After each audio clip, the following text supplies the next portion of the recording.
And yo, what is up YouTube? It is Mike's Garage here and welcome back to another video. Today's video I'm working on this 2001 Kawasaki ZRX 1200R. I picked this motorcycle up not too long ago for $100. Really cheap, I know, but if you guys haven't seen this video yet, I went ahead and fixed this four-wheeler. We're still waiting on parts to make a part 2 on that and have it running cherry. But right now we're working on this, and I went ahead and took off spark plugs and cleaned the carburetors. The carburetors look absolutely amazing. I went through some ultrasonic cleaner with it. But I went ahead and took off my spark plugs to find out that this bike does not have spark. So in today's video, we're going to be diagnosing a no spark issue and running through everything that you could run through. This is the same for motorcycles, dirt bikes, ATVs. Basically, all power sports have the same stuff. Newer models, older models are a little different, but this is a 2001, so it's a very decent range. You're going to need a multimeter. If you don't have one of these, go buy one. They're not that much at all, but basically, we're just going to run through these wires. We're going to make sure that the boot is okay, these wires are okay, your coils are okay, and then if all those check out, we need to come down here and make sure that down here there is like two kind of stator things, and when the flywheel passes over with magnets on it, it sends an electrical current up, which goes to these, and then these push out through the wires, blah, blah, blah, through that, and there's a computer, CDI, ECU, complicated stuff, but I'm going to run this down the basics.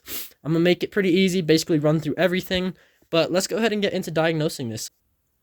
Alright, I went ahead and hooked up my jumper box and turned the bike on. What you want to do is just put your spark plug back in the boot and find a nice piece of metal that the spark plug can touch to. You're going to go and put it on that and crank the bike over.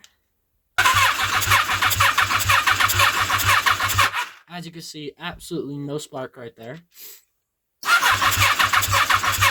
Nothing. I honestly wouldn't be too scared to put my finger on it and try it. Yeah, nothing. Absolutely nothing. I can even put my finger on it.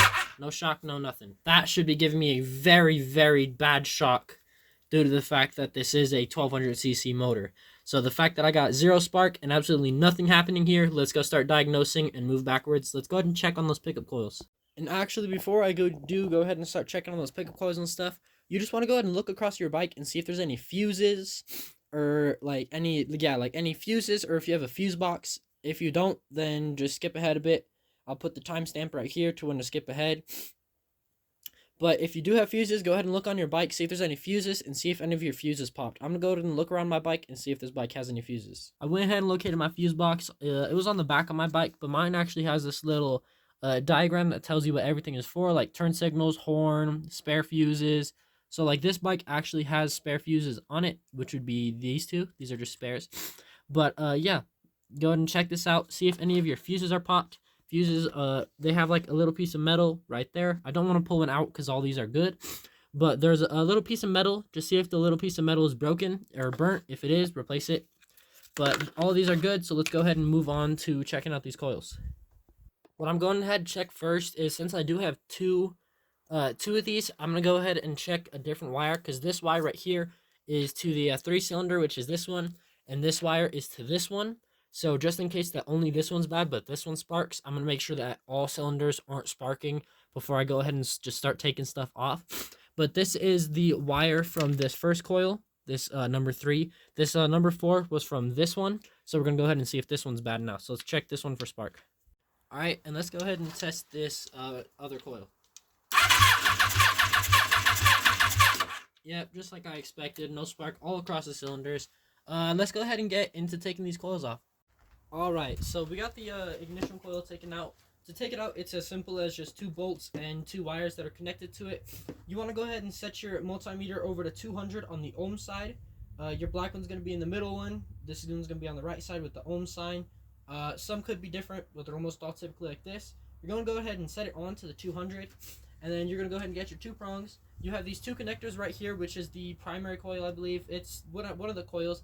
This one should be rating from 2 ohms all the way to, or it's 2.5 ohms to 5 ohms. You should check your manual. Your manual sometimes will tell you what this should be rated at.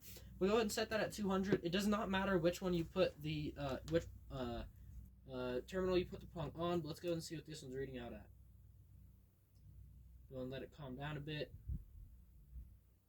About 3 ohms. So that in my book would be a good coil. It's running at 3 ohms. That seems about right to me.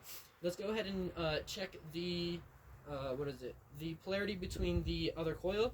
To check that, I'm actually going to Google it my manual quick to make sure I get a proper reading off of this. Alright, and then now we're going to go ahead and do the same thing we just did there, but we're going to put it into each spark plug boot. But now you want to set your reader over to 20K, because these can range at very high, so you're going to go ahead and set your reader over to 20K. And then we're going to go ahead and just put each one of these in these terminals and just make sure we have a good connection across these. You're going to try to hold it as still as possible.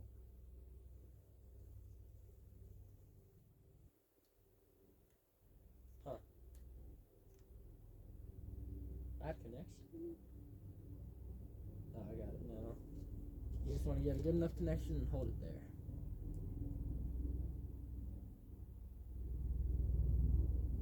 Huh. These might be bad boots. It's just flashing a number at me and going away. Let's go ahead and take off these boots right here and see if I can get a different reading. Actually, before we do that, I'm actually going to set this up to 200K, just in case it was under reading it somehow, and see if I can get a proper reading now, because I was flashing between 18 and 19, so I'm assuming, yeah, these are reading really, really high. These should only be between 20,000, and I'm at 25.5 right now, which isn't a good sign. These boots could be bad. Let's see if we could take the boot off the wire. Let's go ahead and test this out.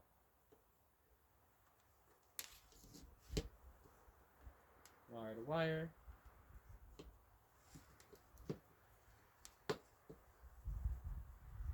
And these wires are reading out 13.9. These wires are seeming good. These boots could be bad.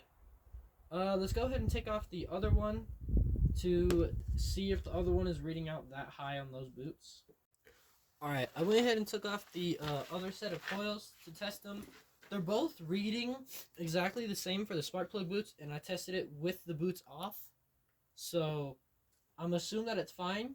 I didn't know that they could go above 20K. I think they can go to 30K. But this one's reading out 25.6. And this one's reading out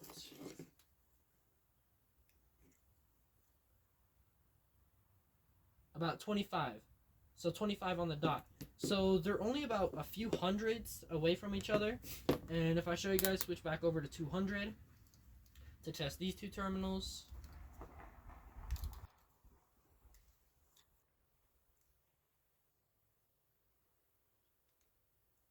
If I can get a good connection. This one's reading at about 2.8, 2.9. And this other set is reading at about the exact same. So I'm assuming that both these coils are good. Let's go ahead and move over to the next step, which is going to be in the bottom end, or we're going to follow up the wiring harness and figure out what wires we got to do.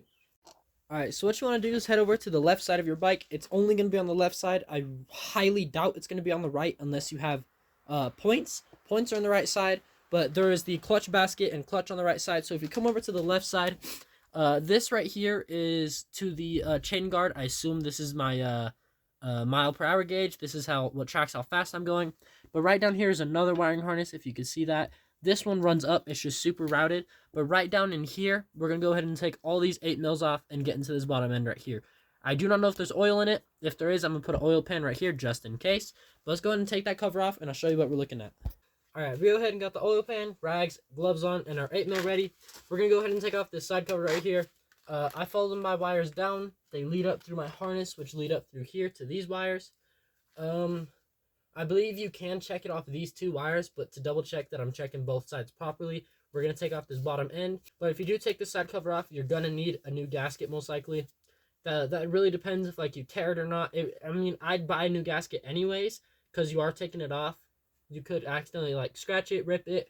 You don't know, but I'm going to go ahead and take this off.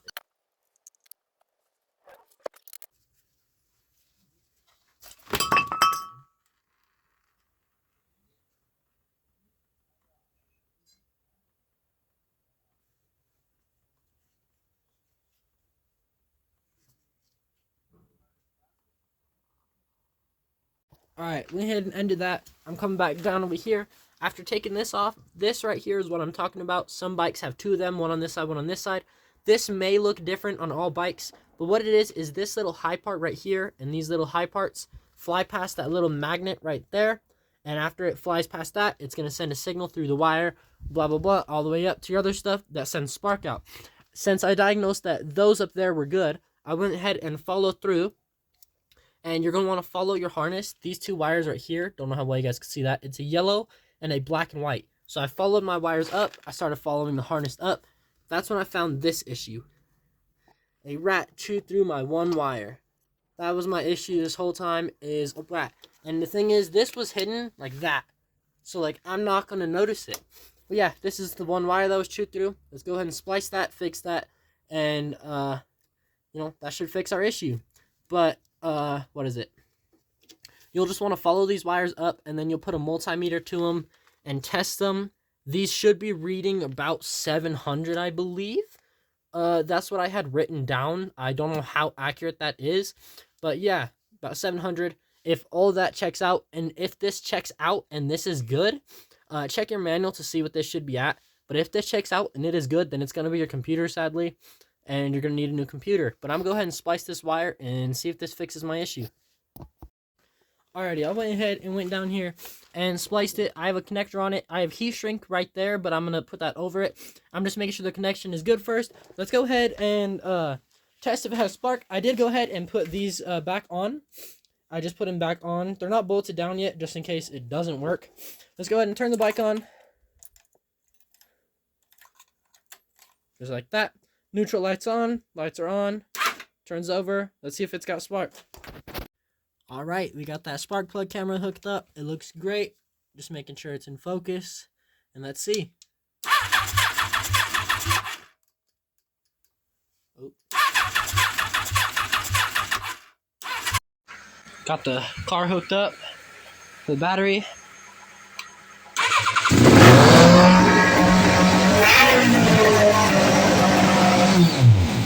Oh, f. Oh, f. Oh, f. Oh, f. Oh, f. What's smoking? What's smoking? What's smoking? What's smoking?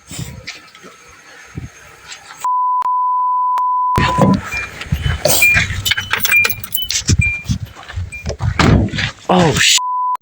Oh, sh.